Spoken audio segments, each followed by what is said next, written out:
In the silent halls of a high school, where textbooks and lockers witnessed the typical tales of teenage rebellion, one student went far beyond the usual mischief.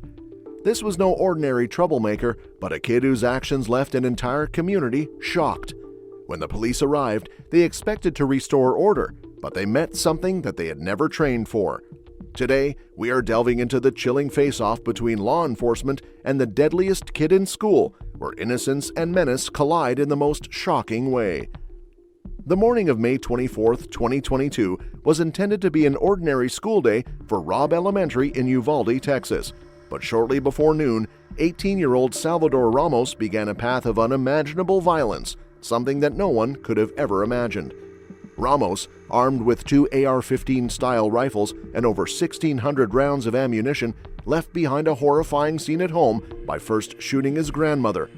From there, he made his way to Robb Elementary School, crashing his vehicle near the school grounds and starting an assault that would soon claim the lives of 19 students and 2 teachers, marking one of the deadliest school shootings in U.S. history.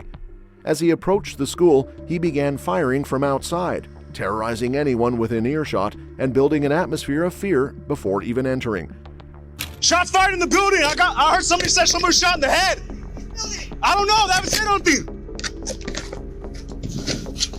Oh, shots fired! Get inside! Go, go, go! Shot in the head, laying on D Street. Where? Beck, where you want us? Let's go, Blue, come on. What building are you at? Behind you.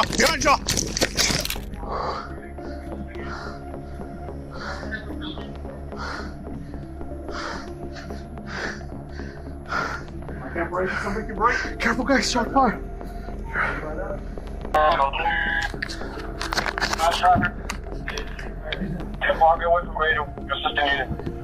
Upon Ramos's entry into the interconnected classrooms 111 and 112, the response from law enforcement was immediate, but coordination and communication soon proved chaotic. Officers from the local unit, led by Chief Pete Arredondo, began to respond to the sounds of gunfire. As they approached the building, shouts of "shots fired" and "get inside, go, go" filled the comms, giving voice to the urgency felt by the officers. As they advanced, officers struggled with the layout and labyrinthine structure of the school, with one officer exclaiming, where, in a desperate search for direction. The sounds of officers attempting to break through and navigate the school corridors is evident. Watch that door. Can't break, somebody can break. You guys like that? There.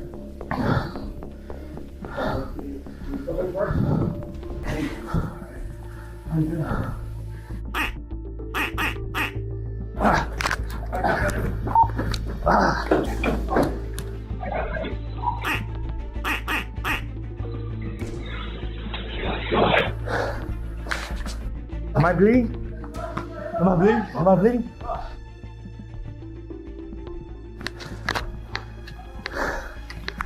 He's sitting in the classroom. Yeah, he got me, right?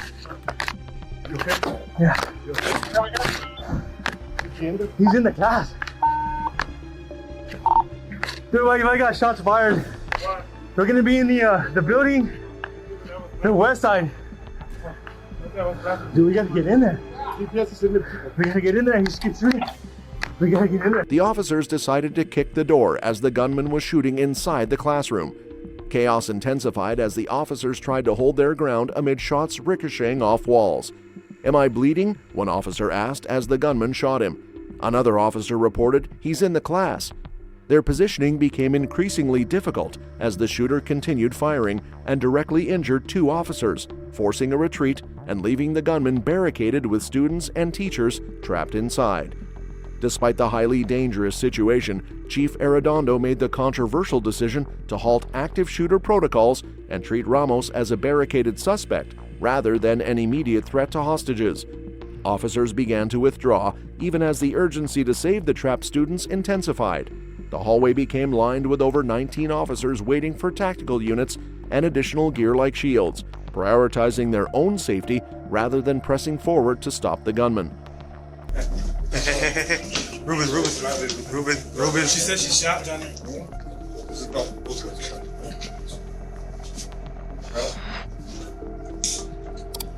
As the minutes passed, parents, teachers, and the community were reaching out in desperate pleas for help. One officer received a chilling text from his wife, a teacher at the school, who had been shot. The officer, whose name is Ruben, wanted to rescue her, but despite the influx of officers and the gut-wrenching cries, Chief Arredondo continued to prevent any attempts to breach the classroom where Ramos remained active, even as the sound of shots echoed through the building.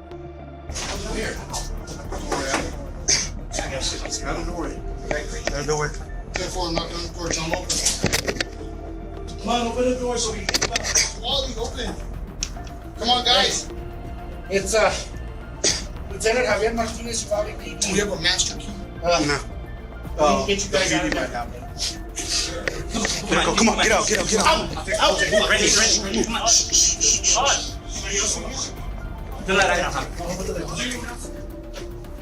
Check. Go, Wally, go. Clear. What happened?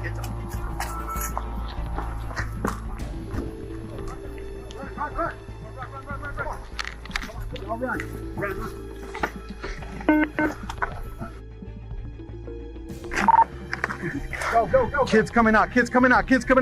Elsewhere, law enforcement made their own makeshift efforts to rescue children. Firstly, some through the locked classroom, and the others they reached by using ladders to access classrooms from windows. Officers could be heard guiding the children out with reassuring cries, "Kids coming out, kids coming out." Desperation and relief mixed as officers urged the students to hurry, carrying them to safety one by one and asking them to hurry and run. The chaotic scene continued as more children were pulled out from windows and led into safer areas. "Come on, big guy," one officer said, helping a student, while others shouted encouragement to the frightened children like, "You're all right, come on." Yet within the classrooms that had initially come under fire, the horror persisted. I think is in the room full of victims. Full of victims. Child call 911, sir.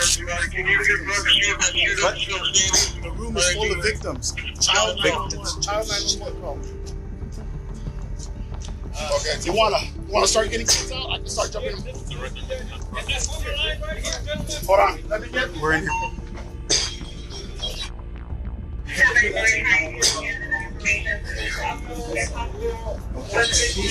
Here, I'll run behind you. Come on. Cover that room. Cover this one. Shh. Watch out, Chief. Just. Some do. Some don't. There's a door in the middle. But if they're gonna be the connect, it's gonna be these two right here. He can't come in his janitor room at all. So it's gonna be in there. Those are it. Just clear that fatal funnel. Don't shoot. No one comes in. Do me a favor. Yes, sir. On the second. You're gonna walk in for me. Okay. Wait, let me get my light. Okay, go ahead.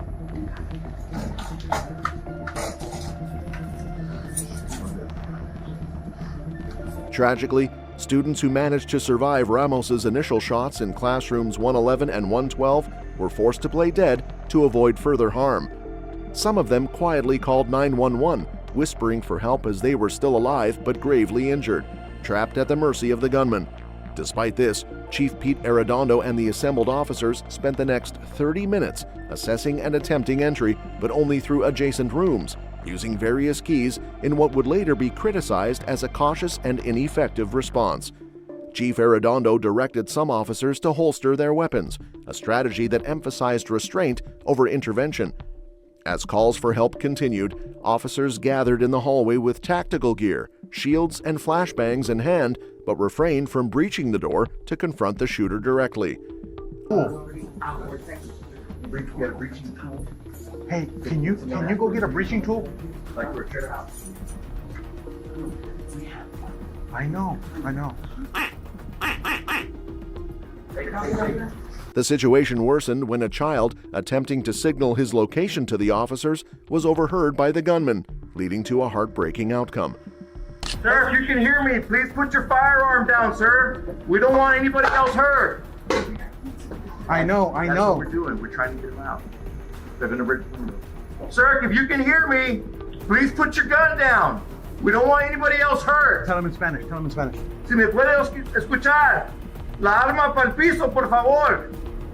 No queremos nadie más que esté herido. Responde, por favor. Can you hear me, sir? Can't hear with this chopper.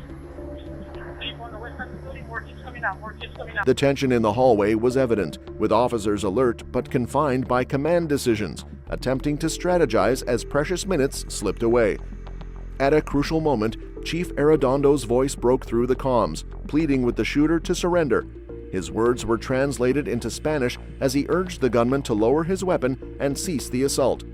For many watching, this plea seemed futile given the intensity of the situation, and the immediate threat within the school, and his plea was considered a cowardly act, considering the fact that there were 400 law enforcement agents present, and their only option should be to prioritize the protection of the children.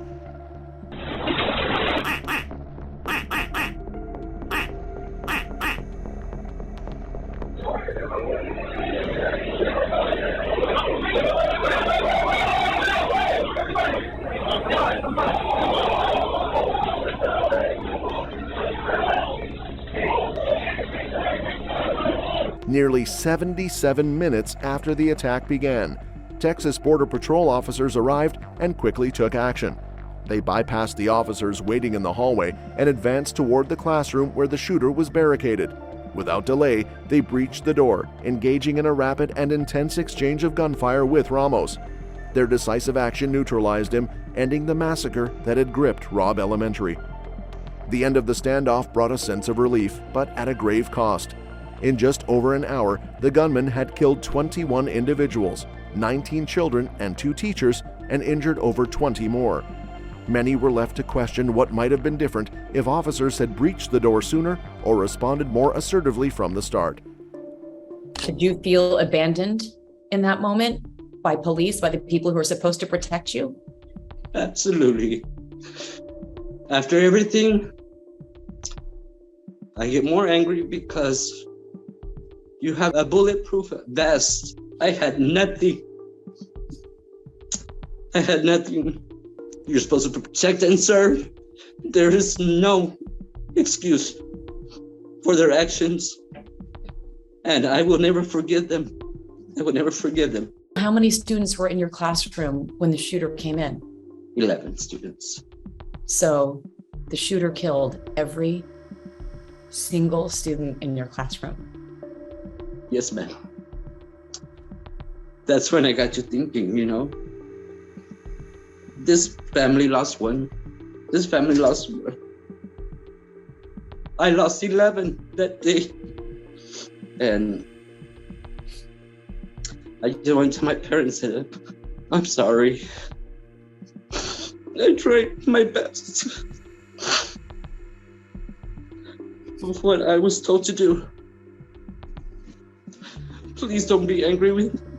In the wake of the shooting, survivors, families, and the Uvalde community struggled to understand how over 400 law enforcement officers present had taken so long to neutralize a single gunman.